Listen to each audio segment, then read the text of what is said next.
കുഞ്ഞുങ്ങൾക്ക് പറ്റിയ നല്ല പ്രോട്ടീൻ റിച്ച് ആയിട്ടുള്ളൊരു ഹെൽത്തി റെസിപ്പി പറയട്ടെ. അപ്പോൾ എല്ലാവരും ബുക്കും പേപ്പറും എടുത്തു. ആദ്യമേ ബ്രോക്കോളി നല്ല ചെറിയ പീസുകളായി വൃത്തിയാക്കിയതിന് ശേഷം ചൂടുവെള്ളത്തിലിട്ട് നന്നായി തിളപ്പിക്കണം. അതിനുശേഷം ആവിയിലൊന്ന് ചെറുതായി പുഴുങ്ങിയെടുക്കണം. പിന്നീട് ബട്ടറിലോ നെയ്യിലോ ഒന്ന് ചെറുതായിട്ട് സോട്ട് ചെയ്തെടുക്കണം. പിന്നീട് നമുക്കിതിനെ നല്ല പ്രോട്ടീൻ റിച്ച് ആക്കുന്നതിന് വേണ്ടിയിട്ടുള്ളൊരു സോസ് ഉണ്ടാക്കാം.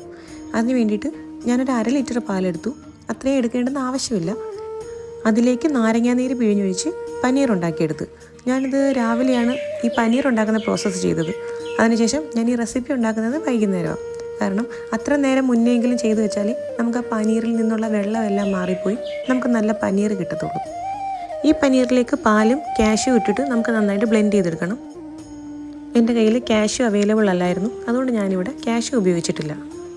ശേഷം ഒരു പാനിലേക്ക് അല്പം ബട്ടറോ ഗീയോ ഇട്ടതിന് ശേഷം കുറച്ച് ഗോതമ്പ് പൊടി, 1 സ്പൂൺ ഗോതമ്പ് പൊടി ഇട്ട് ഒന്ന് ഇളക്കണം. ഇതിലേക്ക് അല്പം പെപ്പർ പൗഡർ, ഒരിഗാനോ, കുറച്ച് സോൾട്ടും കൂടി ഇടണം. എൻ്റെ ആ ക്ലിപ്പ് മിസ്സായിപ്പോയി. ശേഷം നമ്മൾ ബ്ലെൻഡ് ചെയ്ത് വെച്ചേക്കുന്ന ആ മിക്സും ബ്രോക്കോളിയും കൂടെ ചേർത്ത് ഇളക്കി കഴിഞ്ഞ് കഴിഞ്ഞാൽ നമ്മുടെ സാധനം സെറ്റ്. കുട്ടികൾക്കൊക്കെ ഇഷ്ടപ്പെടണം. ഒന്ന് ട്രൈ ചെയ്ത് നോക്കിക്കോ. അപ്പം നമുക്ക് ബാക്കി വിശേഷങ്ങളായിട്ട് ഉടനെ തന്നെ കാണാം. See you soon.